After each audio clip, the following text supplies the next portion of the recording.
Welcome, everyone, to episode 6 of the Bunker Talk with a very special guest who flew all the way from Jersey to be with me. New Jersey. In case there's others, I'm not sure. The Isle of Jersey. But my good friend, Aaron Levine from LG Insurance. I'm so happy to be here. Is it an insurance group? LG Insurance Agency. Okay. Otherwise known as the Luxury Group. Right. That's why. I remembered, and well, it says it on your shirt. I'm wearing it. You're wearing your branding. I've got to wear mine. I can't keep up with the branding game. We didn't even decide that. Right? We're just so connected. It just happened. But I knew she was going to be well branded, and I knew that I had to show up for the camera and be ready to go. You came ready for sure. Right off a plane too. Like, you mean business. Right off the plane, I got my Cuban coffee. He's ready. We're here to make some YouTube magic. Yeah. Tell everybody about yourself. Thank you so much for being here with me and for being not only my first out-of-town guest, but my first CBK family guest, my first insurance guest. You know how many people are going to be jealous that I'm the one sitting here first? Well, you know what? You're the one that made the trip. That's true. I did make the effort. It's great to be down in South Florida. And so I pull up to your office in my Uber, and you don't write personal lines. No, man, we're getting right into that. Oh, I'm going in because the first thing I saw when I pulled in is like the Lamborghini dealership. Yeah. And I'm like, wait a minute, why is there not a beach chair and a desk set up right out front for all these Lamborghini drivers that drive through to rewrite all of their personal insurance? You know, it's tough though down here. It's really tough. It's not off the agenda. It's, maybe we'll add it to our 2023 goals, but even the high net worth market down here has gotten complicated. It's a lot of work. I am licensed in Florida. Well, there you go. But I have no interest in doing business down here. It's hard enough in New Jersey right now, let alone worrying about Florida, which is probably the hardest state in the union to write insurance right now. Yeah. It's a disaster. Right? For sure. But I can't wait to have my Big Mac and walk into the Lamborghini dealership. Our lunch plans were that. We're going to go to Burger King, and then we're going to window shop Lamborghinis eating our burgers. Right. That's what we're going to do. Can't wait. It sounds like a great. And then we'll hop over to the Porsche dealership. We could also do the Outback, with the brown bread. Bring the bloomin' onion with us and start picking at it while we're walking over there. Sorry, we took this whole thing way off the rails already. 4 minutes in, it was the Cuban coffee.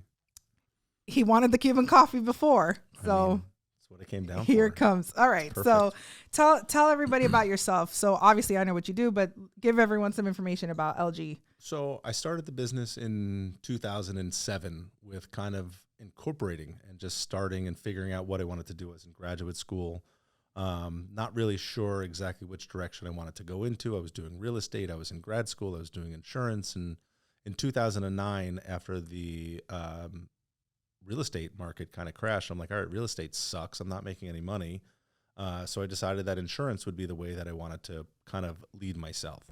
So my family's been very involved in the community for a long time. So I had a very strong local network, right? I was able to dip into that core early on, which kind of helped me launch my insurance career and network. And I learned a lot from my dad, who had always been in business, and I had been in other businesses. I ran a casino out of my fraternity house in college. So I've done it all, right? And we made money to buy sneakers at that point. That's all I cared about, was buying more sneakers and being able to have a nice big bar bill at the end of the night. So we would deal cards until one morning at 3 a.m, everyone was asleep. Someone's like, I gotta play. I'm like, all right, we're shutting this shit down. Yeah. It was enough, Right. But we've had a lot of fun throughout the years. And so I've learned a lot growing up in this insurance game since 2009 and figuring things out on the P&C side. So we write personal lines, small, mid-sized commercial. And you and I met when I joined Killing Commercial. I guess we're going on 2 years almost I now. I joined in May of 2020. So I joined right in the middle of COVID. So I was either right after you or right before you, something. I think a lot of people joined in and around that same time period. And it's been a phenomenal journey because you've been able to meet so many great people like yourself and obviously David Carruthers, that are just part of the network and willing to share. Yeah. Right. I had a great connection with Cole Williams. He's in Nebraska Never met him in person, but he'll send me a text, hey, I need help with this workers' comp. And I was working on a large prospect that was in his niche. Yeah. And I became an expert overnight. Yep. I actually talked to him on Friday. Such a good dude. Yeah, he's so good. I'm hoping that he's going to make it down to Key West. Yeah. He's super, super nice. We text each other every once in a while, and he's a master in his niche. Like, that is niche goals.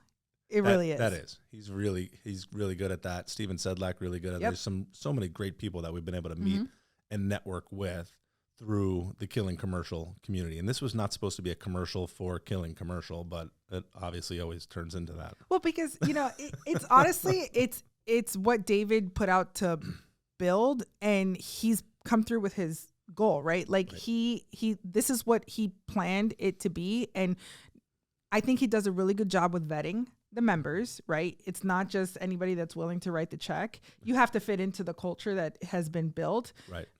We all genuinely love each other. Like, look at this, he came to visit me, but even he hung out with my husband in Nashville, right? Right. Like, you guys, we're friends, we're family. Right. It's David his goal has come true 100% of building this environment for us to be vulnerable and make mistakes and ask for help. Everyone has no problem asking for help. Yeah, it's an unbelievable network. And so I'm the second member in New Jersey.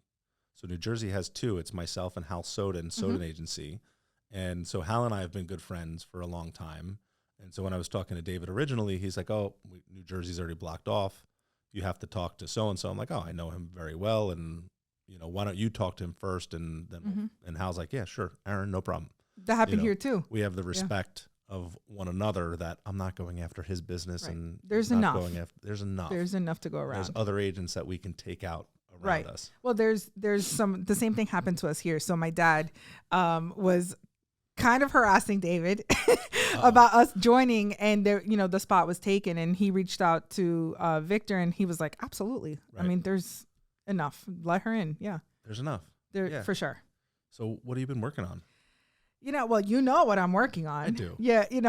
My good friend Aaron here also helped me with a restaurant that's bar, lounge, not a nightclub. Love it. Yeah. Yet. Yeah, not a nightclub. Helping me win that. Hopefully that's going down tomorrow. Doing my last rounds of the presentation. So they were waiting for some liquor license and all that stuff. And so that's actually, I kind of asked you off air, but I think this is good for anyone that's watching. Like, when dealing with prospects like that, right? Like new restaurants, because I know you do a lot of restaurants, right? How do you handle that delay of the closing when there's, you have numbers, you have projections for the month, you have your goals, things like that, as far as like the delays of the licenses and the inspections, and it just keeps postponing, and dealing with the carriers on refreshing the quotes without increasing it. It's tricky. It's a finesse, right? So I have a group that just asked me, okay, we're working on these 3 locations right now. So I'm like, okay, what do you want from me? So I'm like, we're going to write it. He's like, I need a budget. So I use my past experience to kind of create that budget a little bit. And then we go to market and say, hey, this prospect is working on this. I need a ballpark. Right. So we get the guesstimates from the underwriters, and we have good relationships with most of our underwriters that we can go to them and say, hey, here's what we're working on. Here's the application. We're not going to really bind this for 6 months. But I need to start putting that budget together. What does it look like today? Because we can only worry about what it looks like today with reinsurance and everything else going crazy. We can worry about what it looks like in 6 months, later on. But at least they can start working on their budget, and then we can make sure that we stay ahead of it, so that a competitor doesn't sneak in at the 11th hour and try to backdoor it. And how did you get into? Because the restaurants are a pretty big niche of yours, right? So I love the restaurant business. I hate being in the restaurant business, but I've always worked for the hospitality industry. So my family used to own a chain of restaurants, which was recently sold. So I grew up in the restaurant business, but I know I hate working in restaurants because I hated working late night hours, getting called in on weekends, doing all the things. Right. So out of college, I worked in hospitality for a large corporation, realized I didn't like working for large corporations either. That was 2 years there, and I made a lot of money. I did really, really well in my early 20s, and then decided that I was going to be better off doing it for myself. Well, if I was still working there, I'd be retired by now with my 401k and all that good stuff. But anyway, that's another story. But I knew I could do it better by myself, and I wanted to do something for myself because I never liked working for anybody else. And I've actually learned to develop myself a little bit better. Like, I could go work for somebody else now because I like to make other people look good in what they do, right? That's somewhere that I've been able to evolve to that. And I sit on a lot of community boards, and I help out with so many different things. I say, hey, tell me what you want from me, and I will deliver that. I don't ever want to take over a project. So I like helping other people look good in what they're working on. So I've learned to be, not always was, learned to be a very good team player when it comes to these things. And it's also helped me contribute in the CBK community and everything else that I do. So I love just being around restaurants, and I know how to walk in the kitchen door of a restaurant and talk to a chef, talk to the owners, and understand the operations and their mindset. Right. That's the trickiest part, is knowing what these people do, because they're crazy. Every restaurateur is a nut job. Right. So knowing that they're crazy, and reassuring them to earn their trust that you're going to handle what needs to be handled and help them make their operation better is all you need to do. Well, I also think that, when they're at that level, it's art what they do, right? They consider themselves artists. Right. So generally artists are not numbers or business people. Right. In general. So that's it, for you to kind of step in and reassure them of, hey, I'm going to take this on. I'm sure it's a natural fit. So it helps. So I wrote a blog recently that I kind of stole from Seth Godin. I was listening to one of his Akimbo podcasts, and he was talking, it was a rework from something years ago. And so I'm like, you know what, that's brilliant, because I was working on a hospitality industry related blog article about 3 different ways to save money in your restaurant without having to do anything different, but mostly just hiring the professionals around you. But I started it out with, the hospitality industry. Hospitality is about taking care of your guests and your customers and providing that experience. Industry is, how do we make it as cheap as possible and efficient as possible? Those two don't necessarily go hand in hand, right? But when you can figure out how to help people in hospitality industrialize and make their lives easier and less expensive, right, for their quote unquote total cost of risk, as we say it, you're going to be able to work it backwards and help them succeed. So I use that now as kind of one of my lead-ins of, here, we're going to help you on the industry side so you can take care of the hospitality side of it and provide that guest experience, because I dine out a lot, and the guest experience at most restaurants lately has been god awful. It's terrible. Mediocre at best. It is so bad. Experiencing. It's so bad. And then the food is more expensive than ever. Right. So where are we going for lunch? Yeah. we're gonna keep riding the Cuban train, and we're gonna eat some really good Cuban food. You're gonna get some rice and beans and pork, probably. Perfect. It's up to you. Can't wait. And why are we wearing headphones? Oh, because it makes us legit. We look good. Right? It makes us legit. Because I can't hear you because you're sitting 3 feet from me. Exactly. We just have to have the headphones on. And we're officially podcasters if we have the headphones on. But you put the DJ reverb echo in my headphones right now, so I'm hearing my late night radio voice going on, like James Jenkins is in my head right now. Yes. I mean, that's voice goals right there, right? That's so funny. You have a disability policy, James Jenkins, on your late night radio voice. Sorry, cut that part out or send that to him. No, that's going to be great. It's going to be a sniff just of that. I'm not even going to tell him. What I was going to ask you was this concept of, you couldn't work or you didn't want to work for anyone before, right? Now you're working for yourself, and now you feel like both experiences, you've worked on yourself to be a better team member. How does that translate to your team? Like, how does it bridge, the gap in between owner and team? My team is empowered, right? I don't want to micromanage anybody, right? So it's good and bad in that sense. I don't want to micromanage them. I want them to be empowered to make decisions on our behalf that are the correct decisions. So we have to then train that. I'm not a great trainer. I'm not either. I'm I'm pretty bad at it. That's why I hire great people, right? Yeah. I have Kelly Pirro doing a project with my personal lines team right now, reorganizing some things, putting in better processes. Like, I know how to hire the best people to do the right job. Mm-hmm. So I can come down to Florida and do this. This is Right. what I want to do, right? I Right. want to create content and help my team get better. So I talk to them about their situations, scenarios, conversations they've had, and work with it. So, okay, how can we do this better next time? What did you say to that prospect or the current customer? And here's what we can do to either cut some steps out of the process that you're working on, right? So if we can make the process more streamlined, we're going to be more profitable. And if we can have better conversations, we're going to be more profitable, right? So at the end of the day, we're trying to focus on being profitable, writing good business, getting rid of some of that crap business that we've written in the past. I almost dropped an F-bomb. You would have had to put that E in the podcast, but I caught myself. It's a family show. Family show. Like I told you before, like every single one of my podcasts has an E next to it. Like I'm like on this comedy Like you're a tour. rap album. Like I'm a rap album, right? Like, but I love dropping F-bombs. Mhm. I'm just not going to do it here. I'm not going to Thank make you. you have the E.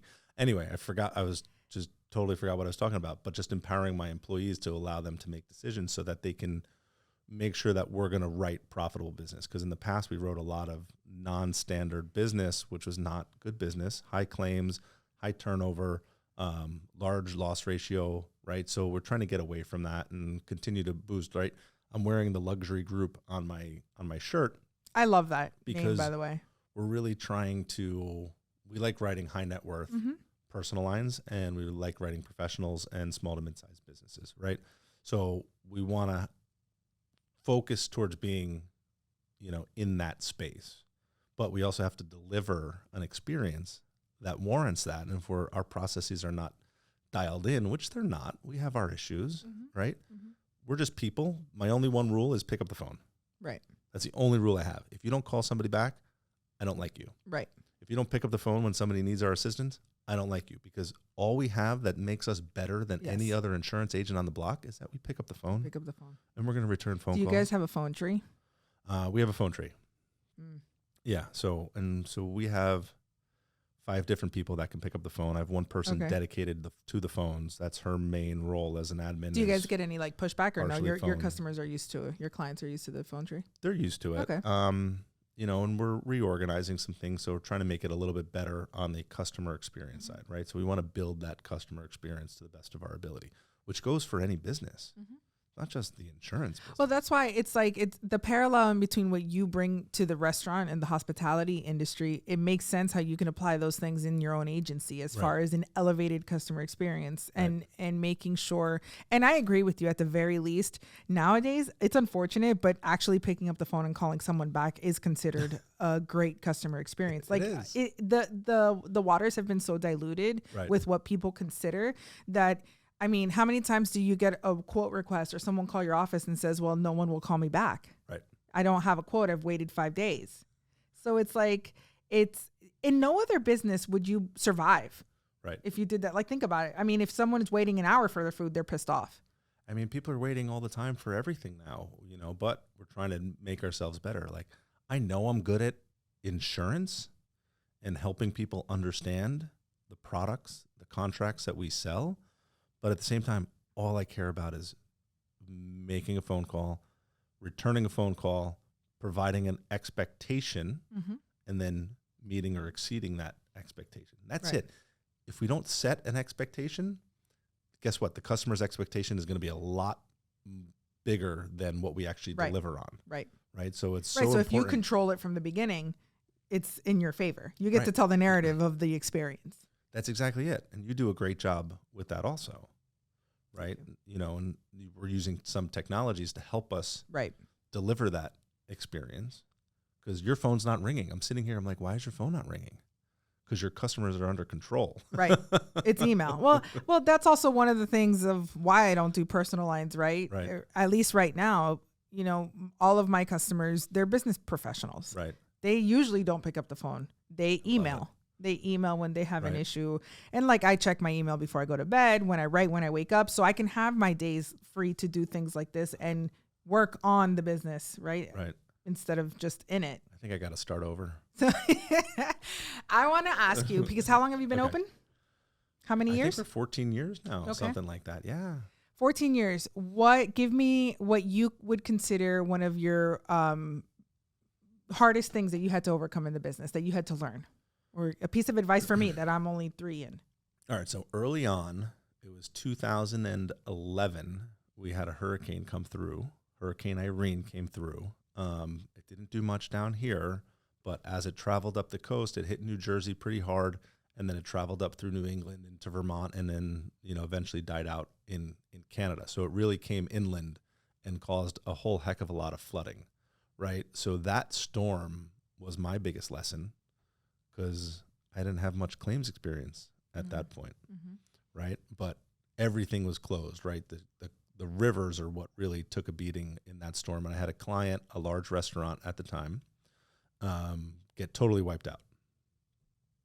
Went the next day. Well, sorry, it took 3 days to get there because otherwise you were using a canoe or a kayak to get there because it was still underwater for 3 days. Wow. And that's one restaurant. So they were completely closed. Took them 9 months to get back open again.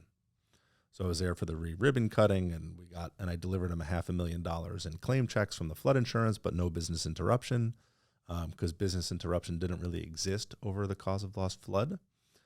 Sometimes we can sell business interruption now on flood insurance, but it's still not very good. It's not getting you 9 months of return. And then I got fired. So this was my first big loss. So I was there, I was committed, and I was there every day, checking on the claim, making sure that they were getting the place cleaned out and put back together again, and we were working. So you did your job. I did my job, and when they reopened, 3 months later, I got fired, and that was a huge hit because that was my first big account loss. Right? That was Did they give you a reason? That was my first. They found a better premium, whatever. After the worst possible scenario, that's the people I was dealing with. But anyway, it was my first 10,000 revenue loss. And when you're young in business, losing $10,000 in revenue is a whole heck of a lot of money. Yeah. So I remember crying, right? So that was, but there were so many other claims during that storm that I was learning to handle, and we weren't writing new business. So we went 3 months without writing one single piece of new business because it was all cleanup. I had another restaurant that was completely wiped away.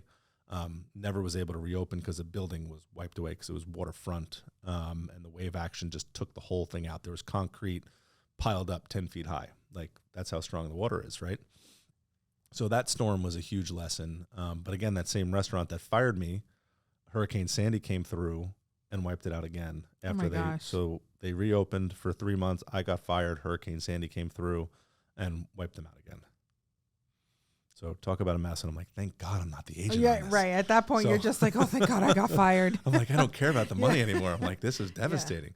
But yeah, so learning how to handle claims in that large scale was a big lesson, because I met some great public adjusters, and I'm not afraid of public adjusters. I actually appreciate them in certain situations. People are like, oh, why do you use a public adjuster? Different. They're different here. It's a free for all here. All right. Yeah. So we have some good ones. Yeah. And in some situations, I'll be like, you may want to have somebody in your corner. There's always there's exceptions to the rules, right? There's good ones, but it's just normally here they're married with an attorney already. It's immediate. Like, public adjuster means the lawsuit's coming. It's automatic. Okay. Here. So that's unfortunate. That's kind of why Florida's going through what it's going through. Right. So God bless Florida. Yeah.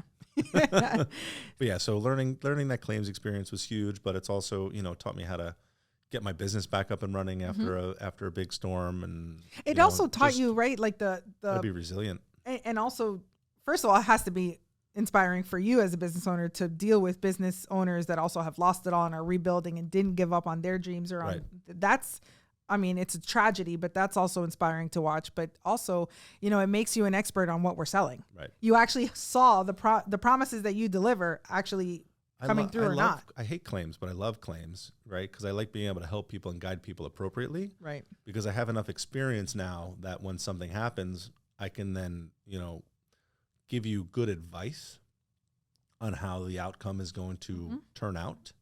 And most times I'm correct now, but that's all from learning. Right, it comes with experience. Communicating and being a part of it, right? So that's the experience, part of the experience that I now can bring to the table when I'm speaking with somebody is like, I know what happens when, and here's how I'm going to help you, and here's what you're going to do about it. That other agent down the road, right, that you called an 800 number off of doesn't have a clue and doesn't care and isn't going to do a thing Well, that's the difference. to help you. That's the difference in between, you know, and that's why you've made the changes to not write that non-standard business. And, Right. and you want to deal with people that not only value your lessons learned, Right. but also that you can actually provide help. There's two different customers, right? The ones that want your help and your guidance, and that's why you're there. They view you along with their attorneys and their CPAs, Sure. or the people that just see insurance as paying a bill. I need the cheapest. Here's my check. You know, here's my ACH. And sometimes you have to convert those two. We need Yeah. a mix of everybody. Sure. You know, I can't be that Listen. picky. Well, no, I mean, I can't be picky You at can. all. I don't know. No, I can't be picky at all because I don't really have any direct appointments. Everything I Right. do is through a broker. So I just really try to, sure. Listen, I take the people that want to write the check too and, you know, monthly and pay their bills. Sure. But I also feel better. When I go to bed at night and I lay down and I'm like, oh, today I actually saved someone's business. Right. Like I know because of having a different conversation, because of what I've learned in Killing Commercial, right? The conversations that I can have with someone, it makes me feel good. Right. That I'm not just a transactional agent, like the restaurant that I called you about. I asked them about cyber. Do you guys, who's your point of sale system? Oh, Toast. Okay. Of course it is. I said, okay. What about cyber? Do you know if they're responsible for it? Oh, no, they're responsible for it. I don't have to have it. And I said, okay, let me have your Let me contract. see the contract, right? Let me read it for you. And I sent it back highlighted to them where it shows that they have the responsibility of of taking care of a loss. Right. You know, a transactional agent wouldn't have done that. Right. They would have just sold them whatever the obvious, right, insurances are. You need workers' comp, you need your general liability. But I took the time to ask and educate him. Right. And he'll never not buy cyber. Just make sure you sell them EPLI.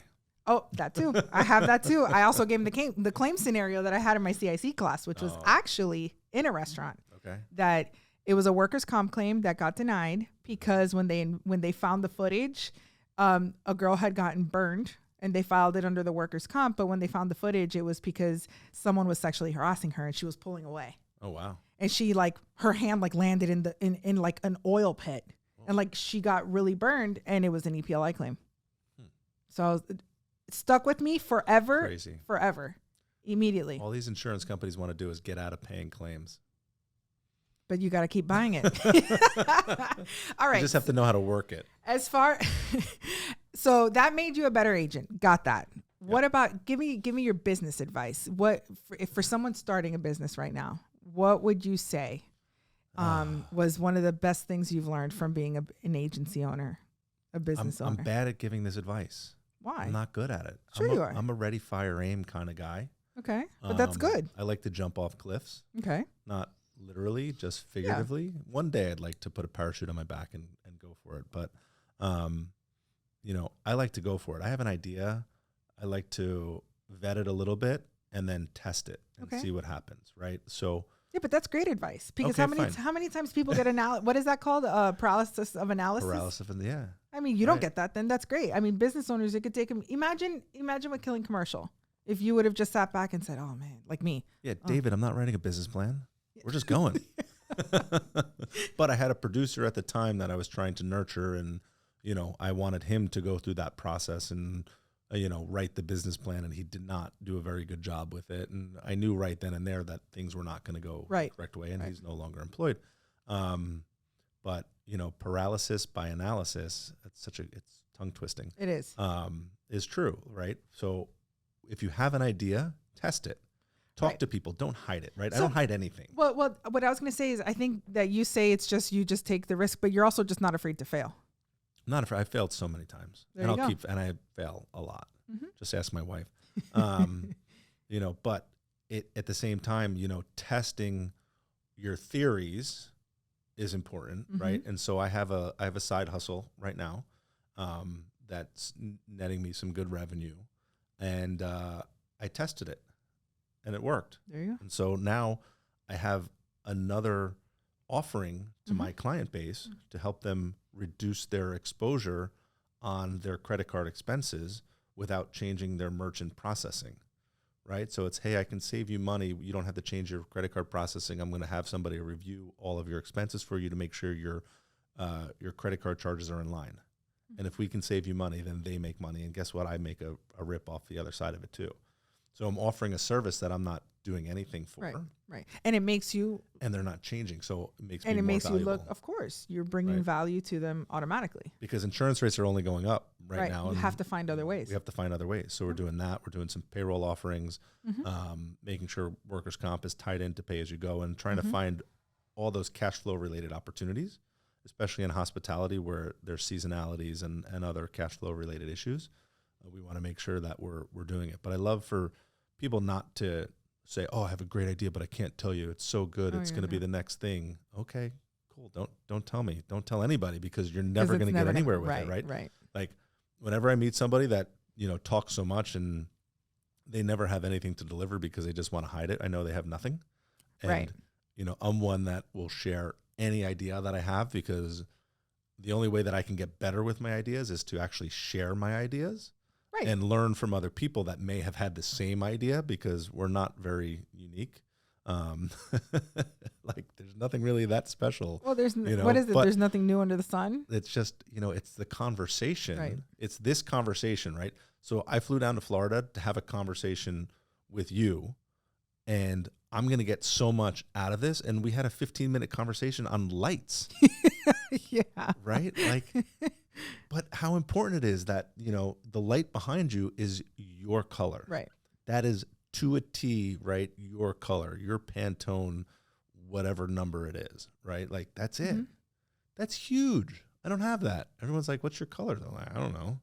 I'm like, it's like a blue, or it's like a silver on black. We're going to fix silver that. on black. No, we're going to fix that. Right. So, there we go. My brand book is there coming to life. Yeah, we're going to fix that. See, we learned something new. I can help you fix regardless of that, where we're going. And the guy that I was sitting next to on the plane this morning, we had a nice conversation. So you never know where you're going to meet your next idea. Right.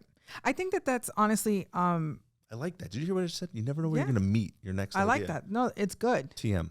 Yeah, it's it is really good though. It is good because there's this road could be a little lonely of being a business owner, right? Like if you don't have, I'm very fortunate. Anyone I have a problem with, I have a million people I can call. Right. So I thankfully I'm not down that road. But when my dad started, he had quit a corporate America job at 49, took money out of his 401k and says, I'm going to own a business. Never sold insurance, never owned a business. Talk about scary. I was in college. My brother was in college. Like that is lonely. Right. And I think that the times have changed, especially in our industry. People are more willing to collaborate and talk. I think before there wasn't. In our space, they are. In other spaces, no, they're not.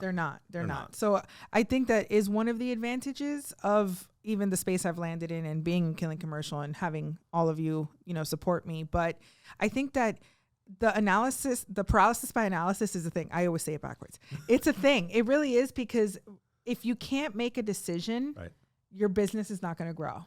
I agree with that.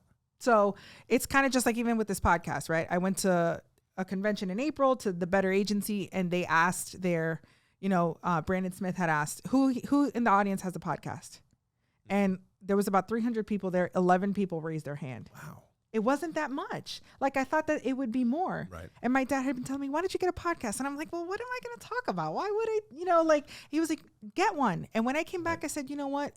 Jenkins was on the stage, and somebody had asked him, what impact has having a podcast had on your business? Right. Even though his is industry specific. Right. And he said, it's been astronomical, right. Even though it's not public facing. It's not a prospecting tool.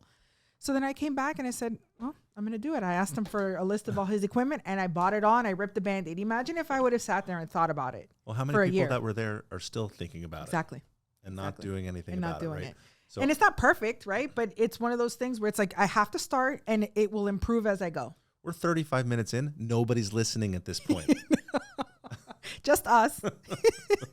We're just having a good conversation, and it doesn't matter who's listening anymore. I've gotten what I needed to get out of this, and I'm sure you got a few pieces out of this, right? Absolutely. Some new thoughts, make that mind continue to go, right? You can pull your 60-second clips out of here somewhere, but tell me about your podcast. Let's talk about it, because you've been doing it longer than I have. All right, so give me some tips. My first podcast experience, we started in March of 2020 with my marketing company. OK7 is the name of the firm. I now have an in-house marketer full-time plus a firm that I work with. So I've doubled down on my expense and my input and output when it comes to creating content.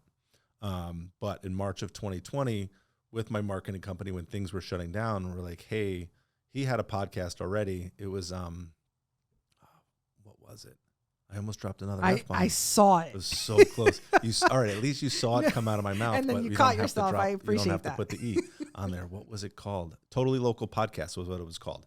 And so I was a guest on the Totally Local Podcast in March of 2020, and we interviewed 2 other business owners. I'm like, this is fun. Let's do it again. So we did a weekly show during the early stages of the pandemic, catching up with local business owners in our area. We were Facebook Live every week on Wednesday at noon, and we had a great audience because everybody's home and nobody had anything to do. So our views were phenomenal in March of 2020. Then when things started to open up, we watched the views go down the hill.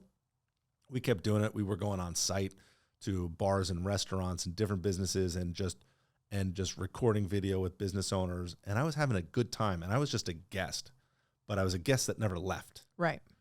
So we took that and then we twisted it. We fell off that trail a little bit. He went on to start another podcast, doing some other stuff. And he helped me develop the And Insurance podcast, which I'm now 38 episodes into. I'm trying to shoot 2 episodes a month. I shoot in a professional studio. So I have somebody else set up the mics, the cameras, and do all the editing for me. I don't do anything. I show up with a guest.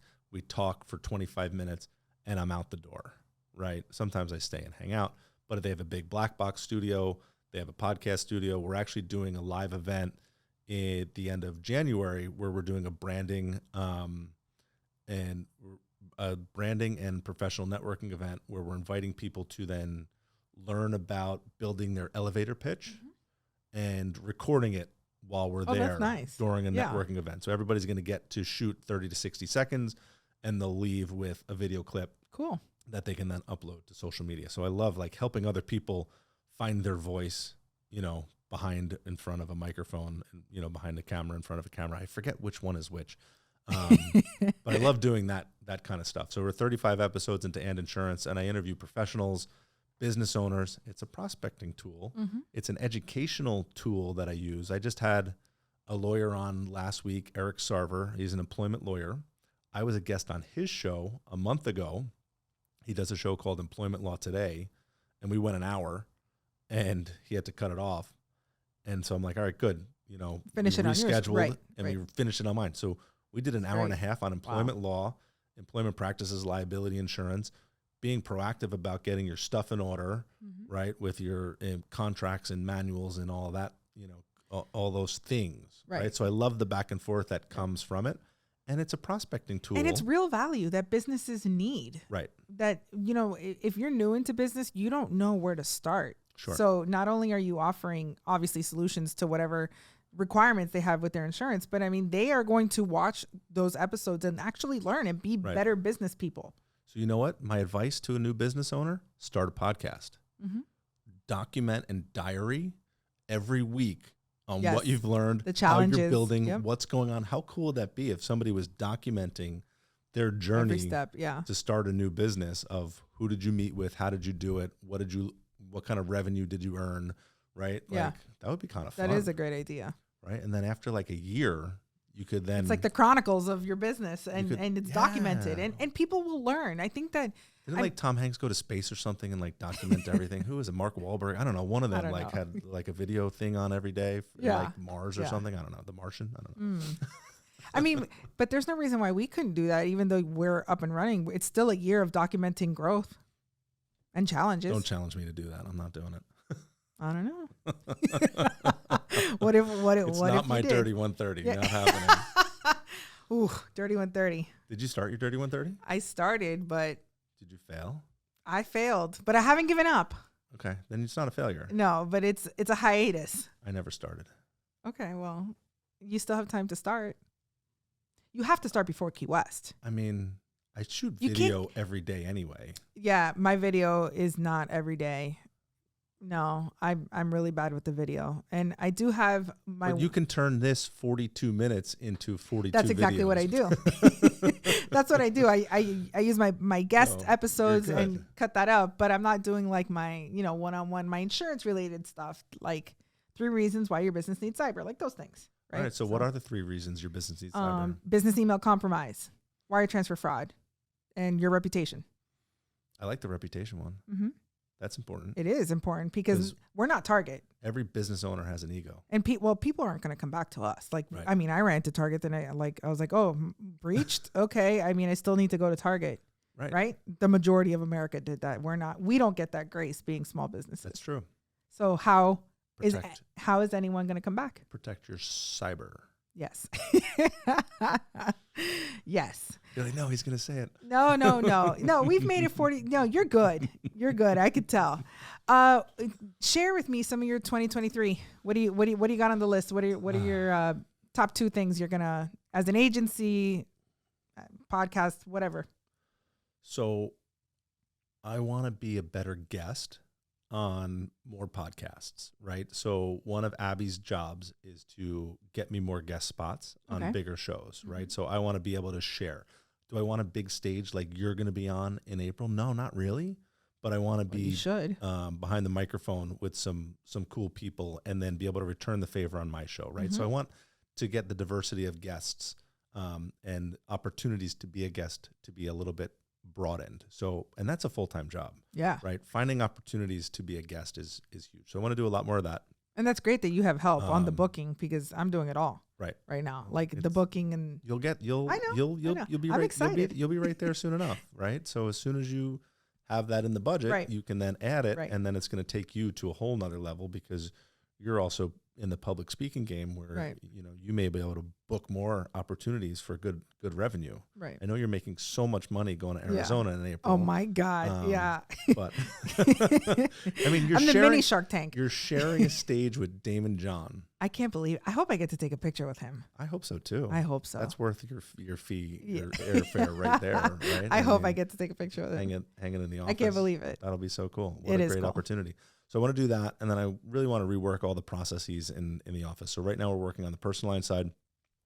I need to rework the commercial side and also staff up on the commercial side, which I'm actively working on. Mm-hmm. So those are my goals, and then I'm going to use this medium to create, so outbound marketing for inbound opportunities. Mm-hmm. I'm terrible at cold calling. I don't want to cold call. I don't do a good job with having producers come into cold call, so I want to create outbound marketing for those inbound opportunities. And then maybe once I get that second commercial person in the U.S., I'll be able to create, hire a caller, hire somebody to make those calls for us to get those initial conversations, get those appointments going that I'll be able to handle because we'll have more staff, right? So I think we're 13 people now, so we'll hopefully add 1, maybe 2 people next year. Okay. And just continue to grow and see where things take us. Yeah. And then it's time to sell. Start over. I mean, I just want to insure Lamborghinis. Well, I got an office. You can come work here with me if you want. You're already licensed here. Don't tempt me with a good time. One last question. I know that at the beginning you had said that your family was always involved in the community. Tell me about the community work that LG does. So, growing up with charitable opportunities. Was my life. Like my dad is one of the most charitable guys out there. My grandparents were so charitable. Like my grandmother would go to work, and every solicitation that came in from any charity, she would at least write a check for $25 or whatever it was, right? So I always grew up with that ingrained in my DNA. So I've done a lot of work in charities and other organizations. So I'm right now vice chair of Fulfill, which is the food bank of Monmouth and Ocean counties. So in New Jersey, there's 7 hub food banks throughout the state. And the food bank that we represent, Monmouth and Ocean counties, we have 300 community partners. So we're the big warehouse, and we redistribute to 300 different food pantries, churches, youth organizations, so on and so forth. So we do a lot of work there. So I'm vice chair of that organization right now, and helping people with food insecurity has always been a passion project, and being in the restaurant business, we were always able to help feed people. Yeah. So that was, that. I sit on the state board for PIA New Jersey. I'm the current secretary on the executive committee for PIA New Jersey. I'm a past New Jersey Young Insurance Professional president. I was a Chamber of Commerce president. So I spend a lot of time networking, right? So my community engagement and involvement is a lot of my networking opportunities that are out there. Plus, it just feels good to give back. So we write a lot of checks to sponsor events and participate in those events, because that's really how I like to network. I like to network by giving back to the community, both in time and in dollars. Yeah. That's great. I love that. I think that I'm recently starting with getting affiliated with, at our other agency, we were with a dog rescue. Okay. And we love Dachshunds. And so it's also an acceptable breed on the homeowners. So we figured, we're not going to unfortunately, I like pit bulls too, but I can't foster them because I can't adopt them. You're going to sell pet insurance? we never did, even at our other agency, but we ended up finding about 10 homes. We fostered them, and we would have the clients come in and visit them, and you get so attached. Right. I wish I could have kept them all, but they landed in great homes. And so with this agency though, I am on the board of the LAAIA, the Lion Agents Association. I'm a director on the Broward chapter, and we support a charity called Life Net for Families that does do very local work. Right. It's a place where families, if they're living in their car or they're living on the street, you can go in, take a shower, have a hot meal. The clothing donations that are given there, they're not just assigned. You can kind of shop, right? They're laid out where you can choose what you like, to give them some dignity, right? Not just, hand-me-downs. Right. So we do a lot of work for them. We have an annual golf tournament. We have a bowling Sunday that's coming up. I'll come down for golf. Honestly, oh my God, why didn't we do that? There we go. Let me know next year. I won at the charity event this year, a 4-person golf thing. I don't golf. I won one. Funny. Yeah. Oh, that's so good. Maybe that's what I'll do. We're onto something. Yeah, do a golf thing. No, that's great. But I really, and I see you guys are very public, and you guys are always doing stuff. You're always out in the community. And I know that you don't do it for an impact on your business, but it naturally comes. Oh, no, you don't. When it comes, when it's ingrained in your heart like that, and you saw your parents do it, right. It's in your blood. It's also for business. It is how we leverage and we give back, and we tie it all together. Sure. Right. But it's also great content, so it's great shareable content to put out there. Can only post so many things about insurance. Right. It's the community impact. It's how you can impact other people's lives, whether it's through community or through your knowledge of a certain topic, is going to be, the best way to earn more opportunities. And you're promoting them in the same way too, right? Sure. With your content. So you get to highlight them, which is also powerful too. Right. That's great. Absolutely. Well, I think it's a good place to stop. I think so too. What do you think? That was pretty good. 50 minutes. Ooh, I need another coffee. And I need to go outside and drop some F-bombs to get myself back regulated again. To feel back like Aaron's back, right? I appreciate you so much for being here with me. This was awesome. Thank you so much. Thank you for being my first insurance, my first CVK guest. I love it. And I'm excited to watch, 2023 happen for you and with you. And I know hopefully we'll be in the Keys together. Before we know it, we're going to be in the Keys. Excited. We had a good time. Sounds great. I got home with COVID. No comment. I got home with the vid. I didn't do it. No. But man, we had a good time. Thank you so much for coming by. Thank you. Won't be the last time. Can't wait.